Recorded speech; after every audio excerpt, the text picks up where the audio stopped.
श्रीमद् भगवद गीता के पास आपके हर प्रश्न का उत्तर है। चाहे आपकी कोई भी परेशानी हो, कोई भी इच्छा हो, श्रीमद् भगवद गीता आपके हर प्रश्न का उत्तर देती है, आपकी हर समस्या का हल देती है।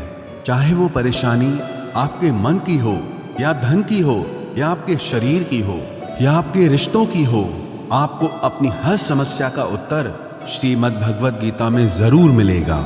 आज हम उसी श्रीमद् भगवद गीता के ऐसे 11 अनमोल उपदेश आपको बताएंगे जो आपकी पूरी जिंदगी बदल देंगे। बस आप इन बातों को वीडियो के अंत तक ध्यान से सुनिए। जो भी व्यक्ति इस वीडियो को अंत तक सुनेगा उसे अपनी जिंदगी, उसे अपनी हर परेशानी का हल अवश्य मिलेगा। उसे अपनी जिंदगी में जो कुछ भी चाहिए वो उसे जरूर मिलेगा। श्रीमद् भगवद गीता का सबसे पहला उपदेश यही है कि कोई अगर आपका अपना है या कोई आपसे बड़ा है तो उसका अपने प्रति गलत व्यवहार कभी भी सहन नहीं करना चाहिए। ये गीता का उपदेश हमारी जिंदगी से भी जुड़ा है। हम भी अपने मन की अधिकतर तकलीफों को ये सोचकर जिंदगी भर सहते रहते हैं कि ये तो मेरा अपना है, ये तो मेरा बड़ा है, इसको हम कैसे कुछ कह सकते हैं। हम अगर नहीं सहेंगे, कुछ कह देंगे तो हमारे रिश्ते ही खराब हो जाएंगे, हमारे रिश्ते ही समाप्त हो जाएंगे। पर सोचने की बात यह है कि उस व्यक्ति को आप अपना कैसे मान सकते हैं जो आपकी तकलीफों की वजह हो। अपना तो वो होता है जो हमारी तकलीफों को दूर कर दे। तो गीता का ये उपदेश है कि किसी को भी अपना फायदा मत उठाने दो, किसी को भी खुद पर जुल्म मत करने दो, क्योंकि आप जितना सहेंगे लोग आपको उतना सहने के लिए और मजबूर करेंगे। गीता का पहला अध्याय जिसका नाम अर्जुन विषाद योग और दूसरा अध्याय जिसका नाम सांख्य योग है, उसके आरंभ में अर्जुन ने श्री कृष्ण के आगे अपना दुख प्रकट किया है कि हे केशव, मैं कौरवों से कैसे युद्ध कर सकता हूं? ये सब तो मेरे अपने ही हैं। मैं कैसे भीष्म पितामह और द्रोणाचार्य से युद्ध करूंगा, क्योंकि वो दोनों मेरे पूजनीय हैं। इसलिए इन गुरुजनों को मारने से तो अच्छा है मैं भिक्षा के अन्न को खाकर अपने जीवन का गुजारा करूं। और जिन कौरवों से मैं युद्ध करने जा रहा हूं वो सब धृतराष्ट्र के पुत्र मेरे भाई ही हैं, मेरे अपने ही हैं। इन सबको मारने से अच्छा है कि मैं सन्यासी बन जाऊं। तो श्री कृष्ण ने अर्जुन से कहा कि यहां कौन अपना है और कौन पराया है। जो अधर्म करता है उसके साथ युद्ध करना तुझे मोक्ष और मुक्ति देगा। तू अपने इस मन के मोह को त्याग दे, नहीं तो सारा जग तेरी निंदा ही करेगा, तुझे डरपोक कहेगा। बात अपने पराये की नहीं है, बात धर्म और अधर्म की है, बात सही और गलत की है। अगर तू गलत को सहेगा, उसका अंत नहीं करेगा, तो गलत करने वाले को और बल मिलेगा, वो और भी गलत करेगा। इसीलिए मन के मोह को त्याग करके तू युद्ध कर। महाभारत की एक और कहानी भी है। जब अर्जुन के पुत्र अभिमन्यु की युद्ध में मृत्यु हो जाती है तब अर्जुन बहुत दुखी होता है, रोने लगता है। वो श्री कृष्ण से कहने लगा कि मेरा पुत्र अभिमन्यु मर गया है, मैं ये दुख बिल्कुल भी सहन नहीं कर सकता, मैं भी अपने आप को समाप्त कर लूंगा।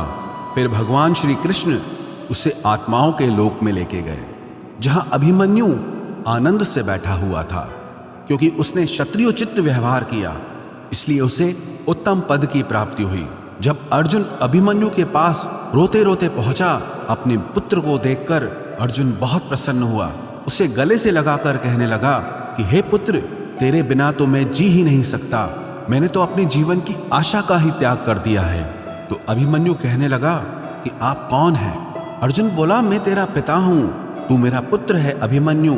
तो अभिमन्यु कहने लगा कि कौन पिता कौन पुत्र, मेरे हजारों जन्म हुए हैं, किसी जन्म में आप मेरे पिता बनते हैं और किसी जन्म में मैं आपका पिता बनता हूं। आत्मा का न कोई माता होता है न कोई पिता होता है। जब अर्जुन ने देखा कि मेरा पुत्र मुझे पहचान भी नहीं रहा तो उसका सारा मोह खत्म हो गया। इसलिए गीता के इस उपदेश को ठीक से समझ लो कि यहाँ कोई अपना पराया नहीं है। जो बुरे वक्त में तकलीफ के वक्त में हमारा साथ दे, सिर्फ वही हमारा अपना है, बाकी सब पराए हैं। गीता का दूसरा उपदेश यह है कि जो चला गया है कभी उसका दुख मत करो, और जो आने वाला है उसकी बिल्कुल भी चिंता मत करो। जब महाभारत का युद्ध चल रहा था तब अर्जुन ने श्री कृष्ण से कहा कि अगर यह युद्ध हुआ तो करोड़ों लोग मारे जाएंगे। जो सैनिक और योद्धा इस युद्ध में मारे जाएंगे उनकी स्त्रियों का क्या होगा, समाज कैसे आगे बढ़ेगा। और भी बहुत सी बातें अर्जुन ने विस्तार से कही हैं। तो भगवान श्री कृष्ण ने कहा, अशोच्यानन्व शोचस्त्वम प्रज्ञावादांश भाषसे गतासून अगतासूश्च नानुशोचन्ति पंडिताः। श्री कृष्ण बोले, हे अर्जुन, तू बड़ी बड़ी ज्ञानियों जैसी बातें करता है, लेकिन जो सच में ज्ञानी होता है, वो जो लोग मर चुके हैं, जा चुके हैं या एक दिन जाने वाले हैं, उनकी चिंता नहीं करता है, उनका दुख नहीं करता है। तेरे हाथ में कुछ भी नहीं है, तू चाहकर भी कुछ कंट्रोल नहीं कर सकता। जीवन और मरण ये तो प्रकृति की नियति है। इसीलिए जो ज्ञानी होता है वो किसी के मरने पर भी रोता नहीं है।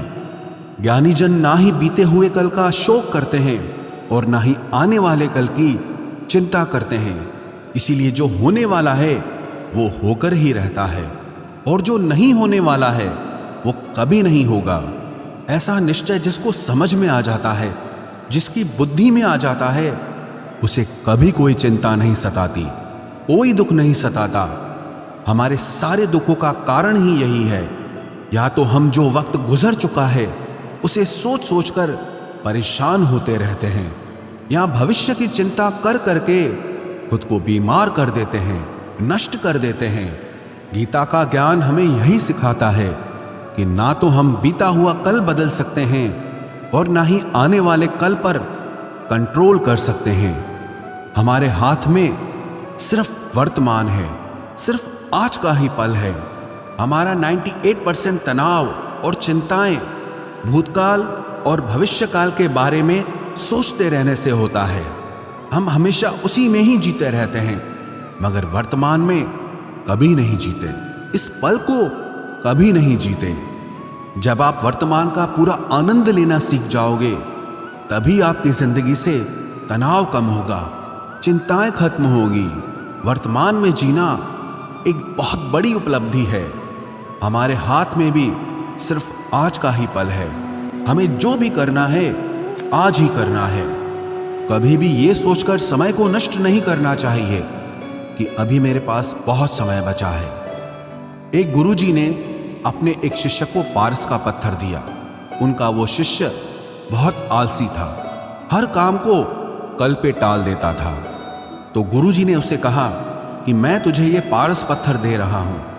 इस पारस पत्थर से जब तू लोहे को स्पर्श कराएगा तो वो लोहा स्वर्ण बन जाएगा, सोना बन जाएगा। और ये पारस पत्थर मैं तुझे 1 महीने के लिए दे रहा हूं। जब 1 महीना समाप्त हो जाएगा तब मैं तुझसे ये पत्थर वापस ले लूंगा। तब तक तू इस पत्थर को अपने पास ही रख। गुरुजी का वो शिष्य बाजार में लोहा खरीदने के लिए गया। जब बाजार में वो लोहा खरीदने पहुंचा तो उसे लोहे का वो रेट बहुत महंगा लगा। उसने कहा थोड़े दिन रुक के ले लूंगा, जब लोहे का रेट कम हो जाएगा। पर उसकी बुद्धि में ये बिल्कुल नहीं आया कि इस लोहे को मैं सोना बनाकर बहुत अधिक धन बना सकता हूं। लेकिन उसके मन की सुस्ती, उसके मन का आलस्य, उसकी वजह से उसने उस काम को कल पे टाल दिया। ऐसे ही करते करते पूरा महीना समाप्त हो गया। फिर गुरुजी उस शिष्य के पास आ पहुंचे कि बताओ तुमने कितना सोना बनाया। शिष्य बोला कि मैंने तो अभी सोना बनाना शुरू भी नहीं किया। तो गुरुजी ने कहा मुझे मेरा वो पारस पत्थर वापस चाहिए। शिष्य बोला कि नहीं, मुझे थोड़ा वक्त दीजिए, मैं थोड़ा सोना बनाना चाहता हूँ। गुरुजी ने कहा कि ये पारस पत्थर पूरा 1 महीना तेरे पास था, पर तू कुछ नहीं कर पाया, लेकिन अब समय समाप्त हो चुका है। ऐसे ही ये हमारा जीवन है, हमारी जिंदगी है, और ये समय ही पारस पत्थर है। हम समय के एक एक पल से अपने जीवन को सोना बना सकते हैं, लेकिन हमें ये लगता है कि हमारे पास बहुत समय बचा है, एक दिन जिंदगी को जी लेंगे, एक दिन जिंदगी में खुश हो जाएंगे, लेकिन वो दिन कभी नहीं आता और हम जिंदगी भर भागते रहते हैं, चिंता करते रहते हैं, दुखी होते रहते हैं, लेकिन जिंदगी को जीना, खुश रहना हम भूल जाते हैं। इसलिए गीता का ज्ञान हमें यह सिखाता है कि आप आज में जीना सीखो, इस पल में जीना सीखो। गीता का तीसरा उपदेश यह है कि मौत से डरना बिल्कुल व्यर्थ है। श्री कृष्ण ने गीता में कहा है कि यह संसार मृत्यु लोक है। जिसका भी जन्म हुआ है वो एक दिन जरूर मर जाएगा। जिसका आरंभ हुआ है उसका अंत अवश्य होगा। हम इसे रोक नहीं सकते। जैसे हम रोज कपड़े बदलते हैं, वैसे ही हमारी आत्मा नया शरीर धारण करती है। मृत्यु सिर्फ इस जीवन का एक नया आरंभ है, इस जीवन का अंत नहीं है। आत्मा कभी नहीं मर सकती और ना ही उसे कोई मार सकता है, लेकिन मौत का डर मनुष्य को सबसे ज्यादा लगा रहता है। मौत का दुख भी इंसान को सबसे ज्यादा होता है। एक पेड़ में दो पक्षियों का जोड़ा रहता था। उन दोनों को एक दूसरे से बहुत प्रेम था। उन्होंने साथ जीने मरने की कस्में खाई थी। एक दिन वहां एक शिकारी आया और उसने एक तीर चलाकर वहां पेड़ पर बैठे मादा पक्षी को मार दिया। तो वो अकेला नर पक्षी रोने लगा कि मैं तुम्हारे बिना कैसे जी पाऊंगा। तुम्हारी जगह मेरी मृत्यु आ जाती, मेरा जीवन तुमको मिल जाता। वो रो रो के बहुत विलाप करने लगा। इतने में ही उस शिकारी ने दूसरा तीर चलाया और उस नर पक्षी को भी मार दिया। वास्तविकता में ये कहानी हमारी ही है। हम भी रोते रहते हैं जब कोई मरता है तो, लेकिन हमें ये नहीं पता कि एक न एक दिन हमारा भी जीवन समाप्त हो जाएगा। हम भी उसी मृत्यु के पेड़ पे ही बैठे हैं, लेकिन शरीर का मिटना हमारा अंत नहीं है। श्री कृष्ण ने अर्जुन से कहा कि हे अर्जुन, तेरे और मेरे अनंत जन्म हुए हैं। तुझे कुछ भी याद नहीं है, लेकिन मुझे सब याद है। जो व्यक्ति इस सत्य को समझ ले कि मैं यहां इस संसार में कुछ समय के लिए आया हूं, उसकी जिंदगी के सारे झगड़े, सारे दुख, सारी चिंताएं ही समाप्त हो जाएंगी। जब इस संसार से जाना ही है तो दुख किस बात का। पहले के जमाने में साधु महात्मा लोग पैदल यात्रा करते थे। यात्रा करते करते वो एक नगर में पहुंचे। वो महात्मा बहुत थक चुके थे। उस नगर में उन्होंने एक महल देखा और उन्होंने उस महल में जाकर विश्राम करने का सोचा और वो महल में जाकर सो गए। जब उस महल में वहां का राजा पहुंचा तो अपने पलंग पर उस महात्मा को सोता देखकर बहुत हैरान हो गया। राजा उस महात्मा से पूछने लगा कि तुम मेरे महल में कैसे घुस आए और मेरे बिस्तर पर सो रहे हो। महात्मा कहने लगा, ये तुम्हारा महल है? मुझे तो लगा ये धर्मशाला है। तो राजा ने कहा, आपको मेरा महल धर्मशाला कैसे लगा? तो महात्मा ने राजा से प्रश्न किया कि तुमसे पहले इस महल में कौन रहता था? तो वो राजा बोला कि मुझसे पहले मेरे पिता यहाँ पर रहते थे और उससे पहले मेरे दादाजी यहाँ पर रहते थे। तो महात्मा ने फिर प्रश्न किया कि क्या तुम इस महल में हमेशा रहोगे या तुम्हारे बाद कोई और रहेगा? तो राजा कहने लगा कि मेरे बाद मेरा पुत्र इस महल में रहेगा। तो महात्मा राजा से कहने लगे कि जिस जगह पर रहने वाले बार बार बदल जाते हों उसे घर कैसे कह सकते हो? वो तो धर्मशाला ही है। इसीलिए तेरे महल को धर्मशाला समझकर मैं इसमें रात बिताने के लिए आ गया। धर्मशाला जान जग को, जीव सब मेहमान है। मोह किससे मत करो, सब स्वप्न का सामान है। यदि हम भी इस बात को समझ लें कि हम यहाँ कुछ समय के लिए आए हैं, आनंद करने के लिए आए हैं, खुश रहने के लिए आए हैं, तो हमारे सारे दुख ही समाप्त हो जाएं। जब हम अपना मोह यहाँ जमा लेते हैं, अपना दावा यहाँ जमा लेते हैं कि ये मेरा है, इसे मैं छोड़ नहीं सकता, इसके बिना मैं जी नहीं सकता, तो हमारा जीवन दुखों से भर जाता है। इसलिए जीवन में मृत्यु का भय त्याग करके जीवन का प्रतिपल आनंद लेना चाहिए। गीता का चौथा उपदेश, मन और विचारों को कंट्रोल किए बिना जीवन में कभी शांति और सुकून मिलने वाला ही नहीं है। अर्जुन ने श्री कृष्ण से कहा कि मेरा मन सही गलत सब कुछ जानता है, फिर भी मेरे विचार और मेरा मन मुझसे कंट्रोल नहीं होता। मैं जो करना चाहता हूं वो कर नहीं पाता हूं। और जो नहीं करना चाहता हूं वो मेरा मन मुझसे जबरदस्ती करवाता है। इसीलिए मैं बेचैन हो गया हूं, मुझे शांति प्राप्त नहीं हो रही। तो श्री कृष्ण ने अर्जुन से कहा, उसके लिए तुझे अपने मन और विचारों से डिटैच होकर अपने मन और विचारों को सही दिशा में ले जाने की प्रैक्टिस करनी होगी, अभ्यास करना होगा। और ये एक दिन का काम नहीं है। जब तक तू अपने मन और विचारों की गुलामी का त्याग नहीं करता, तब तक तुझे जीवन में कभी शांति नहीं मिलेगी। एक राजा था, वो बहुत बेचैन और परेशान रहता था। एक दिन वो अपने गुरुजी के पास गया और उनसे कहने लगा कि मेरा मन बहुत बेचैन है, मैं बहुत परेशान हूँ, मैंने पूरे संसार को जीत लिया है, सब कुछ है मेरे पास, पर मैं खुश नहीं हूँ, मेरे मन में सुकून नहीं है, शांति नहीं है। तो गुरुजी ने राजा से कहा कि तुम्हारे नगर में अगर कोई ऐसा व्यक्ति है जिसने सुकून को प्राप्त कर लिया है, शांति को प्राप्त कर लिया है, तुम उसका एक बार कुर्ता पहन लो तो तुम्हारे जीवन में भी शांति आ जाएगी। राजा बहुत प्रसन्न हो गया कि ये तो बहुत आसान काम है। वो अपने राजमहल में आया और राजसभा में वो सबसे कहने लगा कि आप लोगों में से जो भी शांत हो चुका हो, जिसे सुकून मिल गया हो, वो अपना कुर्ता मुझे दे दे। वो बदले में जितना भी धन मांगेगा मैं उसे दे दूंगा। सब लोग एक दूसरे का मुंह देखने लगे। पैसों का लालच आया, लेकिन सबको एक दूसरे की सच्चाई पता थी, क्योंकि किसी की जिंदगी में भी शांति और सुकून नहीं था। सब अपना सर झुकाकर वहां पर खड़े हो गए।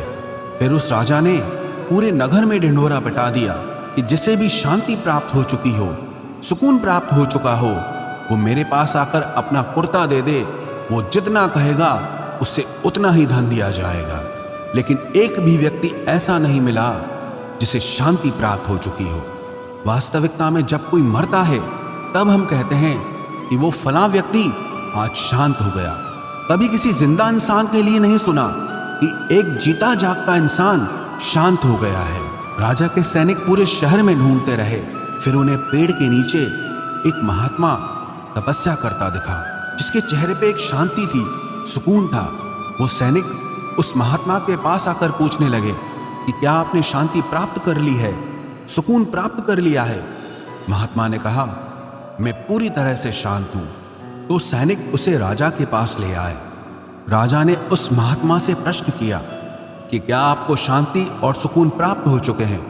वो महात्मा कहने लगे, महाराज, मैं पूरी तरह से शांत हूं, मुझे कोई चिंता नहीं, मुझे किसी चीज की लालच नहीं, मुझे कोई इच्छा नहीं है। तो राजा भी बहुत प्रसन्न हो गए कि आखिर वो व्यक्ति मिल ही गया जिसे शांति की प्राप्ति हो चुकी है, जिसे सुकून प्राप्त हो चुका है। तो राजा उस महात्मा से कहने लगे कि हे महात्मा, आप कृपया करके अपना कुर्ता मुझे दे दीजिए, बदले में आप जो मांगेंगे मैं आपको दे दूंगा। वो महात्मा कहने लगे कि महाराज, सुकून और शांति तो मुझे मिल चुके हैं, लेकिन क्या करूं, मेरे पास कुर्ता ही नहीं है पहनने के लिए जो मैं आपको दे सकूं। जब राजा ने उस महात्मा की ये बात सुनी कि इस महात्मा के पास कुर्ता भी नहीं है पहनने के लिए, उसके बाद भी ये महात्मा एकदम शांत है, इसके जीवन में सुकून है, मैं सारी जिंदगी धन को जोड़ने में लगा रहा, दुनिया जीतने में लगा रहा, लेकिन मुझे शांति नहीं मिली, सुकून नहीं मिला। क्योंकि शांति और सुकून बाहर की चीज नहीं है, अपने भीतर की चीज है। इसीलिए जब तक कोई व्यक्ति अपने मन और विचारों को कंट्रोल नहीं करता, तब तक उसके जीवन में सुकून और शांति नहीं आती।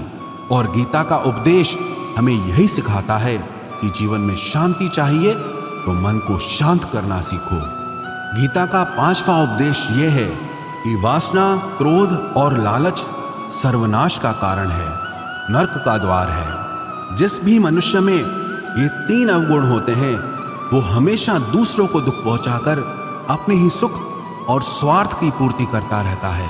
किसी भी चीज की हद से ज्यादा वासना करना और क्रोधी स्वभाव होना और मन में लालच होना उसके जीवन के सुख को समाप्त कर देते हैं, उसके सारे रिश्तों में जहर भर देते हैं। इन्हें नरक का द्वार इसीलिए कहा गया है क्योंकि जिस इंसान में अत्यधिक क्रोध है, लालच है, वासना है, उसका पूरा जीवन जहर से भर जाता है, उसको मरने के बाद नहीं, जीते जी यहीं पर नरक का दर्शन होता है। गीता का छठा उपदेश यह है कि सब भगवान एक ही हैं, कोई छोटा बड़ा नहीं है। सब एक परब्रह्म परमात्मा के अलग अलग रूप और नाम हैं। श्री कृष्ण ने गीता के 10वें अध्याय विभूति योग में बताया है कि जितने भी जगत के देवी देवता हैं वो सब मेरी ही विभूति है। मैं ही शिव हूं, मैं ही इंद्र हूं, मैं ही यक्षराज कुबेर भी हूं, मैं ही अग्निदेव हूं, देवताओं के गुरु बृहस्पति भी मैं हूं, समुद्र भी मैं ही हूं, अक्षरों में ओम भी मैं ही हूं, काल का महाकाल भी मैं ही हूं, सारे जगत का नाश, उत्पत्ति और पालन करने वाला भी मैं ही हूं। श्री कृष्ण ने अर्जुन से कहा कि मेरी विभूतियों का कोई अंत नहीं है, इसलिए सब भगवान, सब नाम, सब देवता मेरे ही रूप हैं। इसीलिए तो किसी भी देव या ईश्वर में कभी भेद बुद्धि मत करना, कभी किसी को छोटा बड़ा मत समझना। और गीता का उपदेश हमें यह सिखाता है कभी भी किसी दूसरे के इष्ट को छोटा नहीं समझना चाहिए, या इस बात पर झगड़े फसाद नहीं करने चाहिए कि कौन बड़ा है और कौन छोटा है। गीता का 7वां उपदेश यह है, सुख की इच्छा ही आखिर में हमारे दुखों का कारण बनती है। श्री कृष्ण ने अर्जुन से कहा कि मनुष्य जितना सुखों की लालसा और इच्छा करता है उतना ही उसकी इंद्रियां सुख भोग में आसक्त हो जाती है, उतना ही इंसान का मन संसार के सुख और आकर्षण का गुलाम बन जाता है। और जितना सुख के पीछे भागेगा उतना ही उसे दुख के अनुभव से भी गुजरना पड़ेगा, क्योंकि ये संसार का नियम ही है। जो चीजें शुरू में मन को बहुत आकर्षित करती हैं बाद में बहुत दुख देती हैं, और जो चीजें शुरू में मुश्किल लगती हैं, कठिन लगती हैं, बाद में हमें बहुत काम आती हैं। गीता का 8वां उपदेश यह है, जो भी मनुष्य दुनिया के सारे सहारे छोड़कर सिर्फ भगवान को ही अपना सहारा मान लेता है, उसकी हर जरूरत वो ईश्वर पूरी करता है, उसकी हर प्रकार से रक्षा वो परमात्मा ही करता है।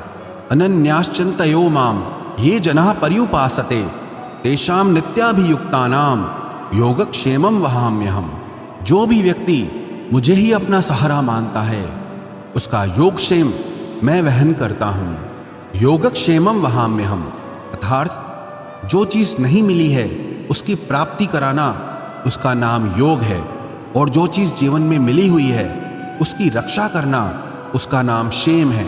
तो श्री कृष्ण कहते हैं, जो मुझ पे डिपेंड हो जाते हैं उनको जो चाहिए वो मैं जरूर देता हूँ, और उनकी हर प्रकार से मैं रक्षा भी करता हूँ। गीता का 9वां उपदेश यह है कि इस संसार में हमारा कुछ भी नहीं है। गीता सार में आपने कई बार सुना होगा कि तुम्हारा क्या गया जो तुम रोते हो, तुम क्या लाए थे जो तुमने खो दिया, तुमने क्या पैदा किया जो नष्ट हो गया, तुमने जो लिया यहीं से लिया, जो कुछ भी दिया यहीं पर दिया।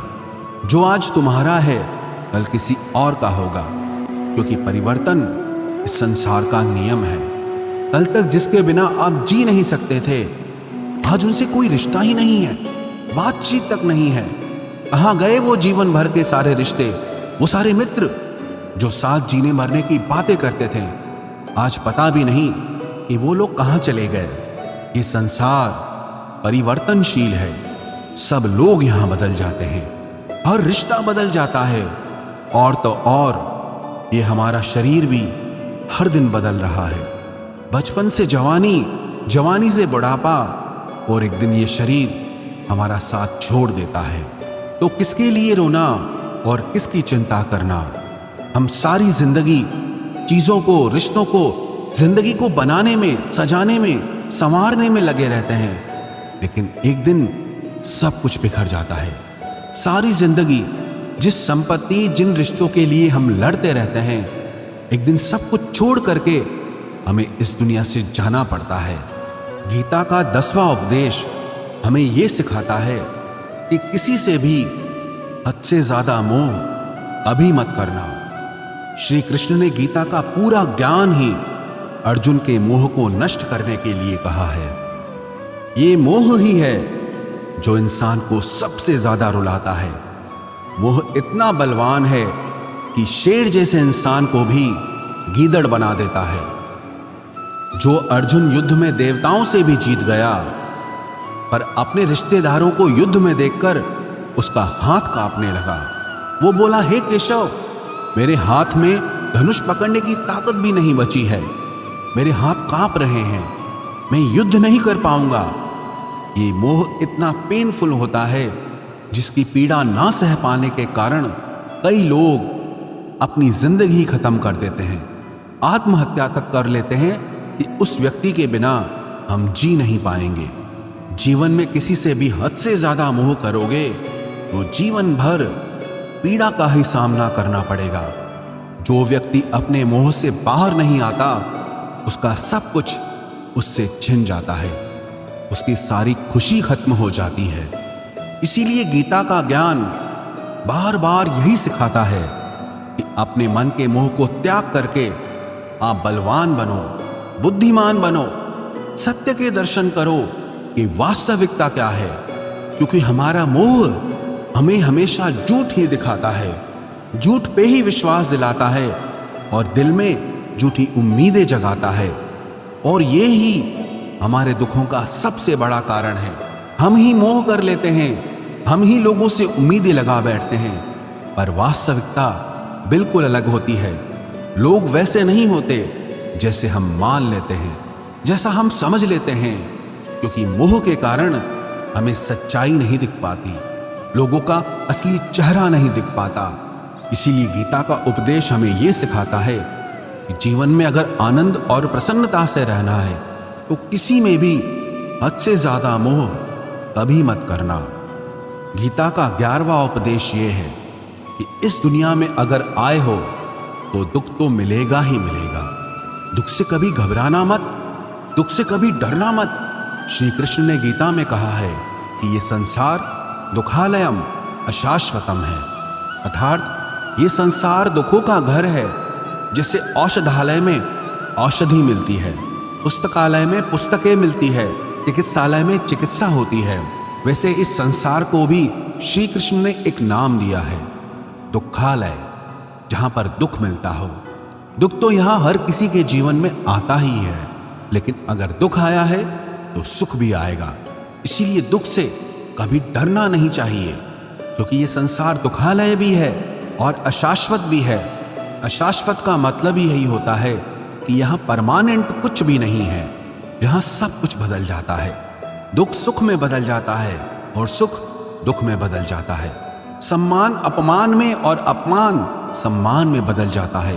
खुशी दर्द में और दर्द खुशी में कभी भी बदल जाती है। जीत हार में और हार जीत में जहाँ कभी भी कुछ भी बदल सकता है।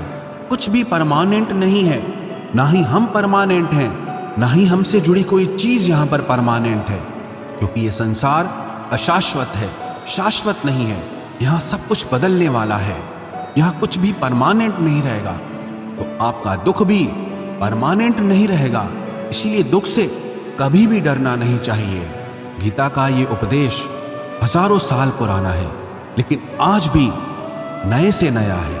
पूरे विश्व में गीता को सबसे ज्यादा पढ़ा गया है और सबसे कम समझा गया है। श्रीमद् भगवद गीता के ये उपदेश अगर कोई व्यक्ति ठीक से समझ ले और उसे अपनी जिंदगी में उतार ले तो ये पक्की बात है, वो अपनी जिंदगी में जो चाहे वो हासिल कर सकता है। अपने जीवन की हर समस्या से वो एक पल में बाहर आ सकता है। श्रीमद् भगवद गीता के इस दिव्य उपदेश को हमें बार बार सुनना चाहिए, हर रोज सुनना चाहिए। जब भी जीवन में कोई चिंता या परेशानी आए तो एक बार इस उपदेश को जरूर सुन लेना और मन में ये विश्वास रखना कि गीता का ये उपदेश आपकी जिंदगी की हर परेशानी में आपको राह अवश्य दिखाएगा।